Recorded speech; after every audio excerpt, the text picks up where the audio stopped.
Quero convidar você a abrir comigo a sua Bíblia, por favor, no livro de 1 Samuel. 1 Samuel, capítulo 8. 1 Samuel, capítulo 8, verso de número 4. Quero conversar com você nessa noite sobre a resposta de Deus a tempos de crises. A resposta de Deus a tempos de crise. 1 Samuel capítulo 8, verso 4 diz: Por isso todas as autoridades de Israel se reuniram e foram falar com Samuel em Ramá e lhe disseram: Você já é idoso, os teus filhos não andam nos teus caminhos, escolhe agora um rei para que nos lidere à semelhança das outras nações.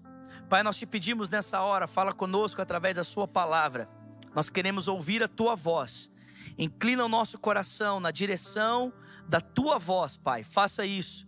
E nós seremos moldados por ti e então seremos empoderados para transformarmos o mundo à nossa volta, Senhor. Para que todos vejam e conheçam que o teu Filho Jesus Cristo é o único Senhor. Nós oramos em nome de Jesus. Amém. Esse texto descreve para nós um momento muito complexo, um momento de crise na nação de Israel. Talvez você não tenha percebido isso, mas há uma crise aqui destacada para nós no texto. A primeira crise que o texto destaca, na verdade, é uma crise religiosa. Eu não sei se você percebeu, mas o texto bíblico diz para mim e para você que Samuel, que era o sacerdote nessa época, o profeta, o último juiz, ele estava velho e os filhos dele não andavam nos seus caminhos, nos caminhos de Deus, para que pudessem sucedê-lo. Você conhece um pouquinho da história dos filhos, né, desse sacerdote. O texto bíblico diz que ao invés de andarem nos caminhos do seu pai, serem obedientes, amarem o Senhor, o texto bíblico diz que eles andavam por caminhos de pecado, por caminhos de corrupção. Essa crise no sacerdócio de Israel tinha começado muito tempo lá atrás, né? Através da vida de Eli, dos seus filhos, Ofni e Finéias. E Samuel acabou sendo a resposta para mudar esse cenário, para mudar essa crise. Mas infelizmente, ao invés de os seus filhos observarem a conduta de vida, a ética do seu pai, o texto bíblico diz que eles também se deitavam com as mulheres, corrompiam as ofertas do templo, e isso fez com que a nação de Israel olhasse para eles e dissesse: gente, se esses dois aí assumirem a liderança religiosa da nação, nós estamos perdidos. Então o texto descreve para mim e para você um momento complexo, um momento delicado na estrutura religiosa da nação de Israel. O templo estava ali vivendo dias difíceis, afinal de contas os sacerdotes que iam suceder Samuel não temiam a Deus, não amavam a Deus. Mas a crise não era apenas religiosa, a crise também ela era social. Por quê? Porque o texto bíblico diz para mim e para você que a nação de Israel disse assim para Samuel: nós queremos um rei que nos lidere no modelo das outras nações. Algumas pessoas pensam que Deus tinha um problema, né, com um rei, com uma figura, né, política. E na verdade Deus nunca teve problema com isso. Aliás, o livro de Juízes deixa isso muito claro para nós, que aquelas crises constantes que a nação de Israel vivia ali em Juízes, né, pela falta de um líder, estava para ser resolvido. O livro de Juízes sempre repete essa frase: tudo isso estava acontecendo na nação de Israel porque lhes faltava um líder, lhes faltava um líder. Mas a questão é a seguinte: Deus queria um líder que o representasse, mas o povo estava pedindo um rei no modelo das outras nações. Qual que é essa diferença de um rei que representava a autoridade de Deus para um rei no modelo das outras nações? É que nas outras nações o próprio rei era Deus, né? Essa autoridade divina e humana nas outras nações ela se confundia. Em Israel a intenção de Deus era que a autoridade política refletisse a autoridade de Deus, mas ele não seria a própria autoridade divina, ele seria apenas um representante. Mas o povo de Israel, por causa desse contato e vivência, né, com a cultura dos povos à sua volta, decidiu que queria para si um rei no modelo das outras nações. Se eu pudesse usar uma palavra do nosso tempo para descrever o que é que a nação de Israel estava vivendo aqui, eu poderia dizer para você que a nação de Israel estava vivendo um momento de secularização. O que é isso, Vinícius? Eu posso dizer para você que a nação de Israel estava deixando Deus de fora dos assuntos da vida política, da vida comum. Então Deus, o assunto Deus, a pessoa de Deus, tinha relação lá com o templo, com o sacerdócio, né, com as coisas que Samuel fazia. Mas a nossa vida civil aqui, a nossa vida política, a forma como nós vamos dirigir a nação no presente e no futuro, Deus não precisa estar envolvido com isso não. Nós precisamos de um rei no modelo das outras nações. Então Israel, gente, está vivendo uma crise religiosa, porque o futuro do sacerdócio está comprometido. Nós estamos vendo aqui uma crise social, porque os valores da nação para escolherem o seu presente e futuro não levam Deus em consideração. E o livro vai continuar apresentando para nós uma crise política. Afinal de contas, o homem que foi escolhido por Deus e consequentemente pelo povo para ser o primeiro rei da nação de Israel foi Saul. E você conhece a história dele. Ele começou muito bem, apesar de alto, apesar de se destacar entre o povo. O texto bíblico diz que ele se sentia muito pequeno, muito inferior, aliás, se sentia até mesmo incapaz de assumir aquela função. No dia da sua posse, ele se escondeu, né, atrás das malas ali, né, para que ninguém o visse, para que de repente aquela posição de fato não fosse entregue nas mãos dele. Mas com o passar do tempo e a partir das suas vitórias militares, Saul foi começando a se sentir grande, a se sentir poderoso, a se sentir capaz.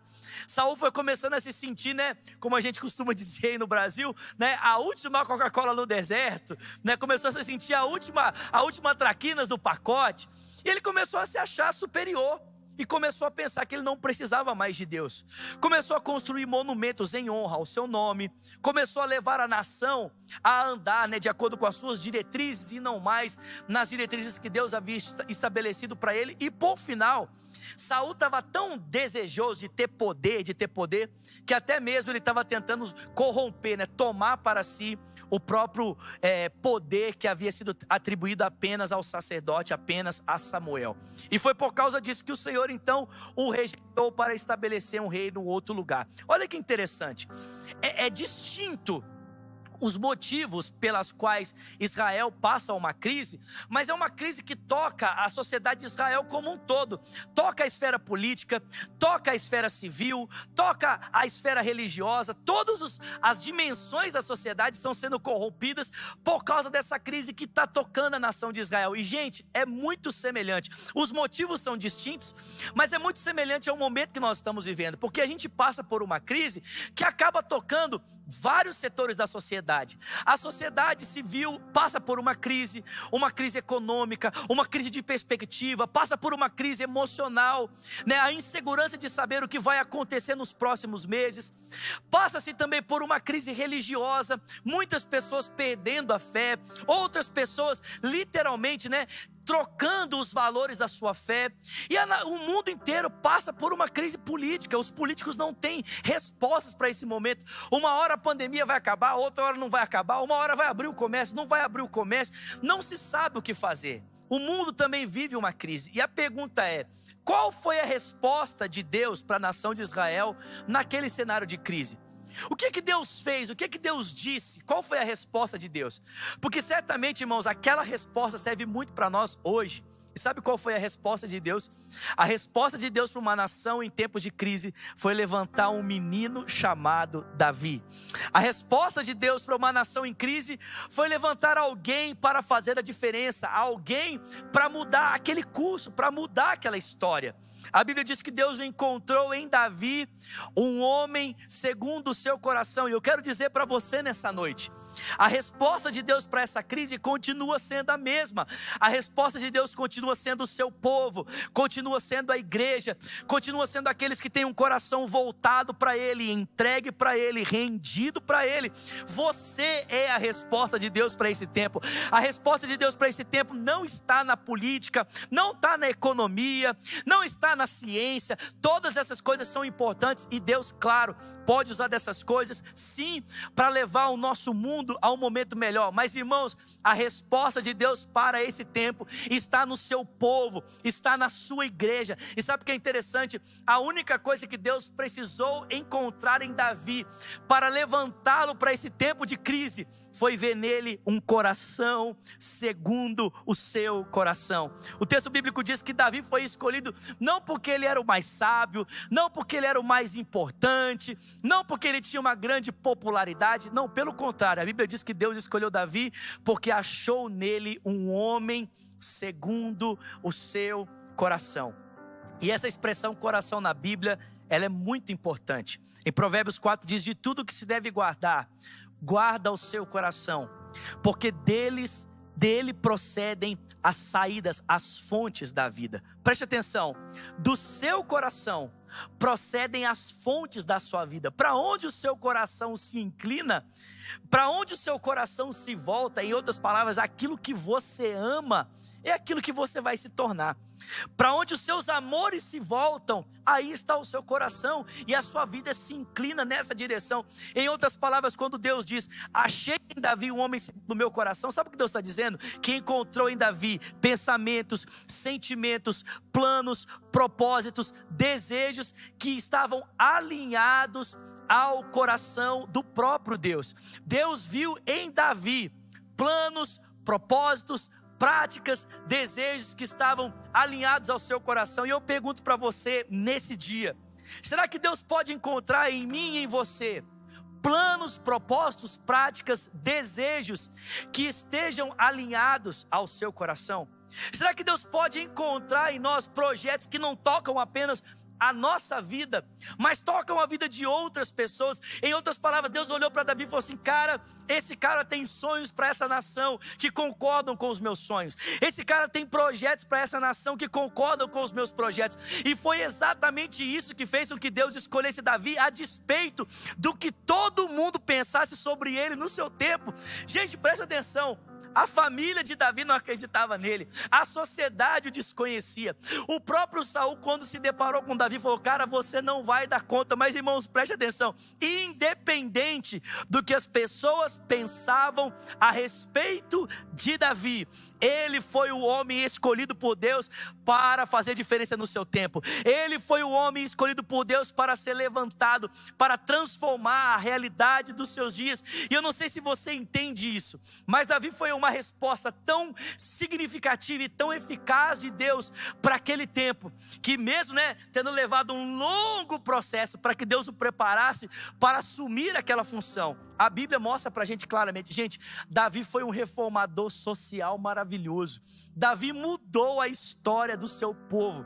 Você já deve ter lido um salmo que diz assim: eu nunca vi o justo desamparado, e nem a sua descendência mendigar o pão. Você já leu esse salmo? Sabe quando esse salmo foi escrito? Esse salmo foi escrito no tempo de Davi, porque ele trouxe, através dele o Senhor trouxe tanta prosperidade, que ninguém tinha falta de nada. Ninguém tinha falta de nada, havia prosperidade, havia suprimento para todas aquelas pessoas. Mas, gente, Davi não foi apenas um reformador social no sentido econômico, ele fez muitas outras coisas. Davi também foi um reformador religioso. Ele mudou a perspectiva de culto, ele mudou a forma das pessoas pensarem a relação com Deus.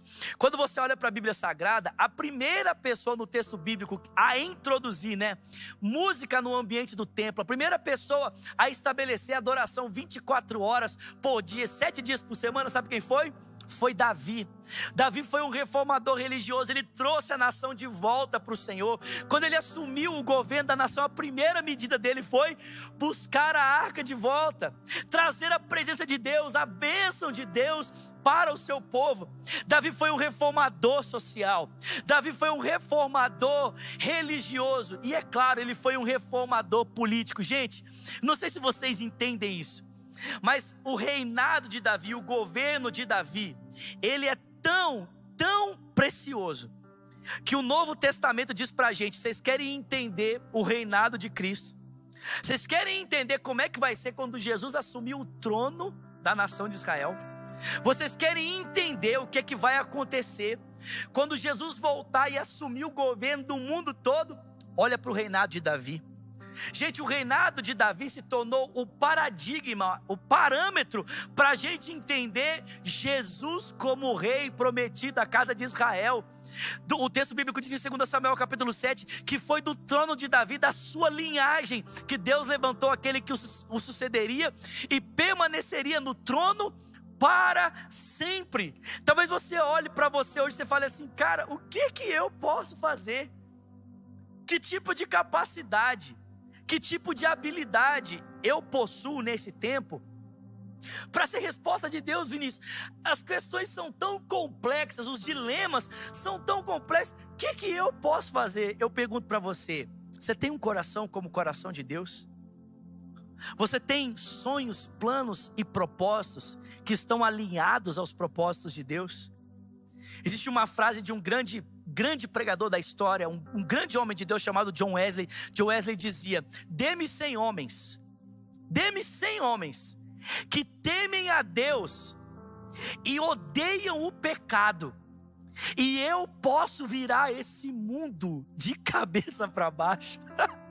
Dê-me 100 homens que amem a Deus, odeiem o pecado, não temem a morte, e eu posso virar esse mundo de cabeça para baixo. Gente, hoje mais do que nunca está claro para mim e para você que nós precisamos muito mais do que pessoas preparadas nos cenários do mundo à nossa fora. Nós precisamos de pessoas com caráter forjado, coração voltado para o Senhor, amores que são inclinados aos amores de Deus, para fazerem parte desse plano e propósito, para ocuparem lugares e posições que vão fazer diferença. Porque são pessoas que não têm os seus amores voltados para si mesmo, para o seu egoísmo, para a sua própria narrativa, mas os seus amores voltados para os sonhos, planos e propósitos de Deus. Eu pergunto para você: esse é o seu coração? É isso que passa aí dentro de você?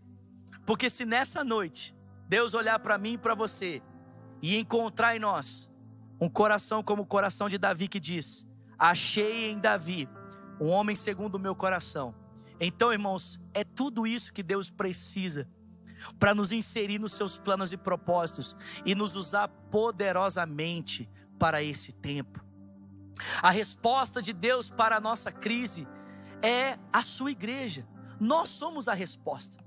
A resposta de Deus para o mundo é a sua igreja. Somos nós. Isaías 60 diz: levanta e resplandece, porque já vem a tua luz, e a glória do Senhor nasce sobre ti. As trevas cobrem os povos, a escuridão está cobrindo a terra, mas sobre você nasce a glória do Senhor. Sobre ti resplandece o brilho da glória de Deus.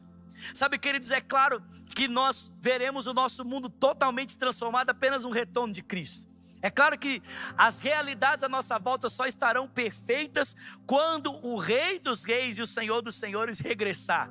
Mas nesse tempo nós podemos ser um sinal desse governo maravilhoso. Nós podemos ser um sinal desse reino, dessa justiça, dessa verdade que está para se manifestar. Assim como acontece, com a placa de pare, ela é apenas um sinal, ou como acontece com uma placa de sinalização quando você está numa estrada, quando você olha para a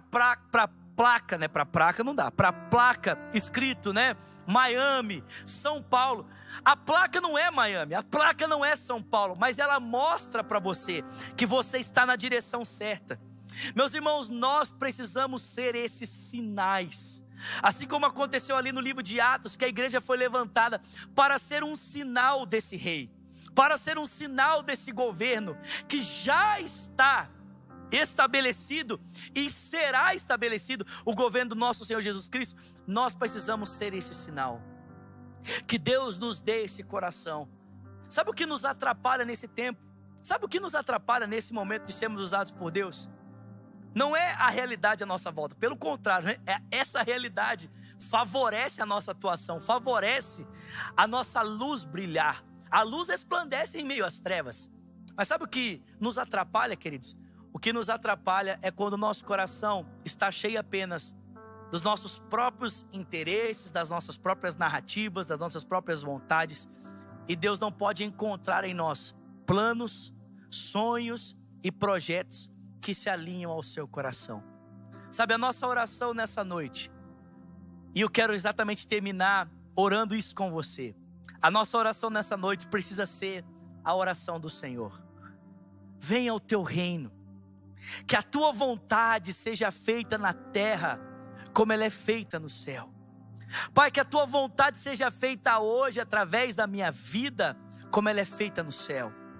Pai, estabelece a tua vontade, estabelece o teu coração, cumpra o teu querer, cumpra o teu sonho, cumpra o teu propósito através de mim.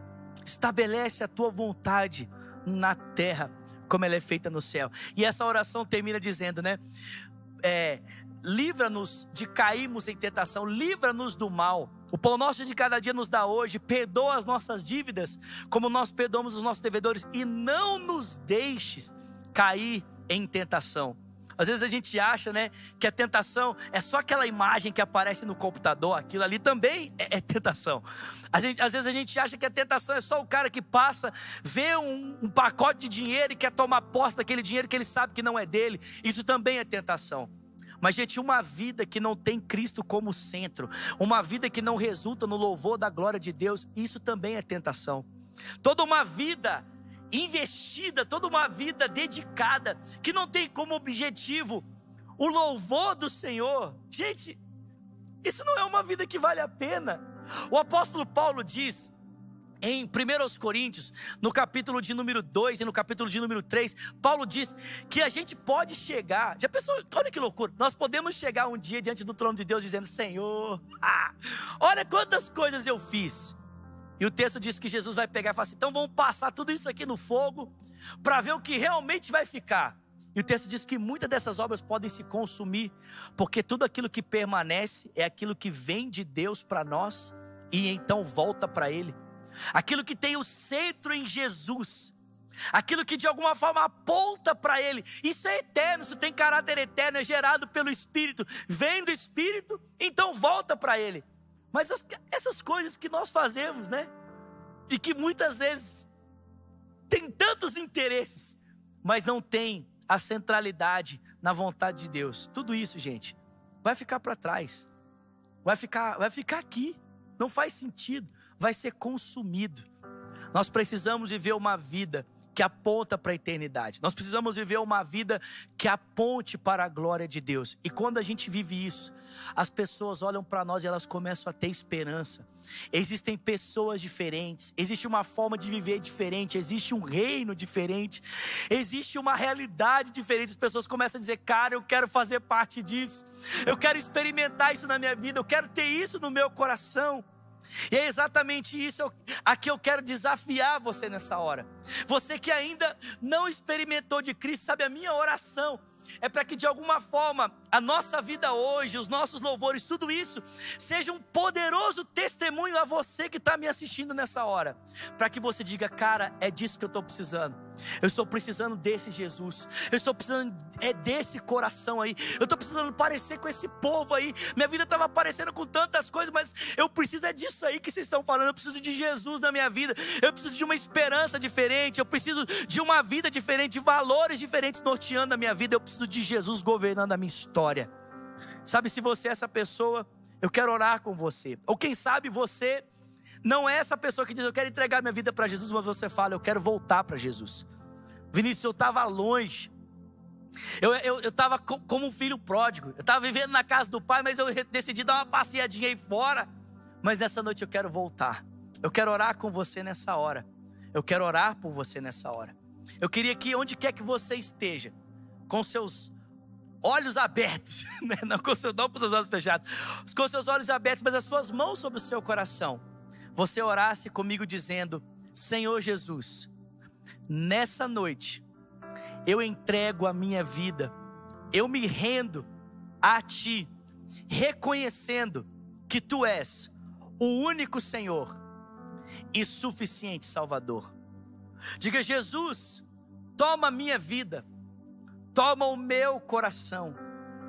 Eu me arrependo dos meus pecados. Lava-me agora e recebe a minha vida.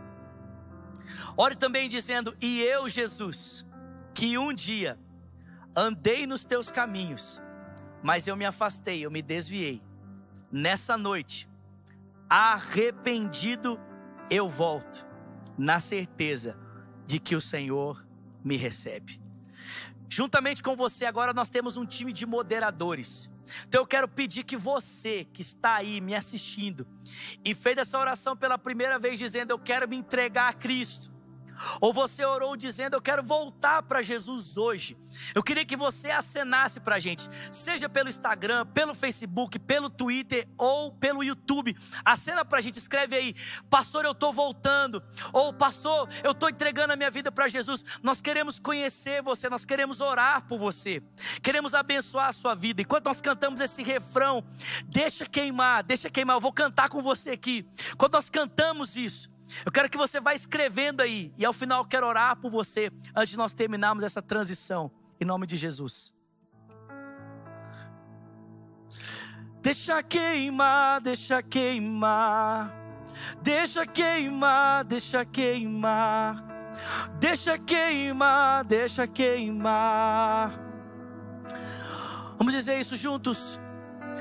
Deixa queimar, deixa queimar, deixa queimar, deixa queimar, deixa queimar, deixa queimar.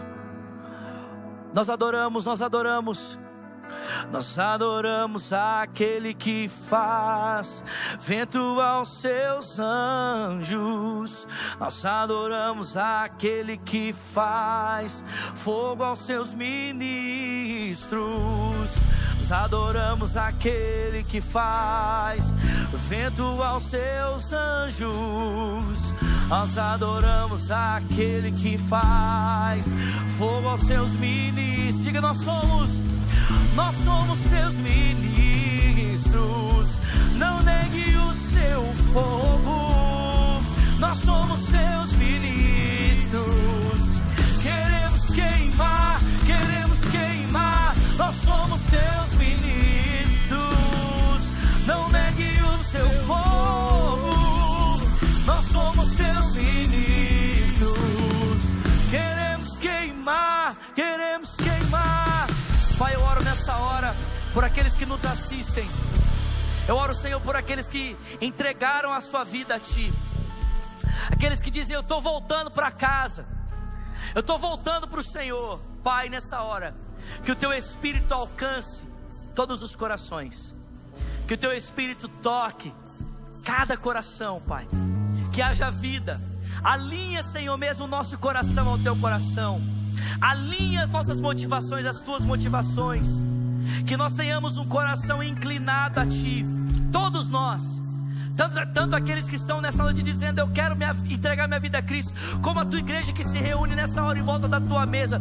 Dá-nos um coração como o Teu. Alinha o nosso coração, para que o Senhor possa encontrar em nós disponibilidade para sermos a Tua resposta, Tuas mãos, Teus pés, Tua boca, Teus pensamentos, Tua generosidade para esse tempo, para tantas pessoas. Em o nome do Senhor Jesus Cristo, em nome do Senhor Jesus. Vamos cantar isso. Diga, diga: deixa queimar, oh, deixa. E deixa queimar, deixa queimar. E deixa queimar, deixa queimar. E deixa queimar, deixa queimar. Oh, yeah, yeah. E deixa queimar, deixa queimar. E deixa queimar, deixa queimar. E deixa queimar, deixa queimar. Olha, não se esqueça de se inscrever nas nossas redes sociais. Se você ainda não nos segue no Instagram, no Twitter, no Facebook, no YouTube, se inscreva lá, deixa o seu comentário. Amanhã, se Deus quiser, 8h30 horário de Orlando, 9h30 horário do Brasil, voltamos com mais um Night of Hope. Amanhã transmitindo o Rocket para você. Então vamos estar juntos. Deus abençoe a sua noite, Deus abençoe o seu final de semana, em nome de Jesus. Valeu, valeu, valeu.